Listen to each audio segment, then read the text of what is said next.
மகனே, நீ ரிஷபராசியாக இருந்தால் இந்த 2026 குரு பெயர்ச்சியில் இதுவரை தனஸ்தானத்தில் இருந்து வந்த குரு பகவான் உங்கள் ராசிக்கு முயற்சி ஸ்தானத்திற்கு வருவதால் வெற்றி மேல் வெற்றி கிடைக்கும். குரு பகவான் இருக்கும் இடத்தை விட பார்க்கும் இடத்திற்கே அதிக நன்மை செய்வார்.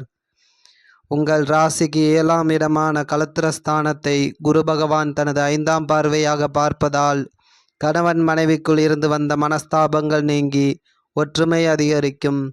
நண்பர்களால் ஆதாயங்கள் ஏற்படும். மனைவி வழியில் லாபங்கள் கிடைக்கும்.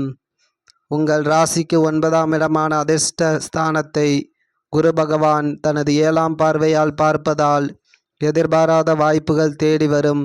வெளிநாடு அல்லது வெளியூர் செல்லும் வாய்ப்புகள் கிடைக்கும்.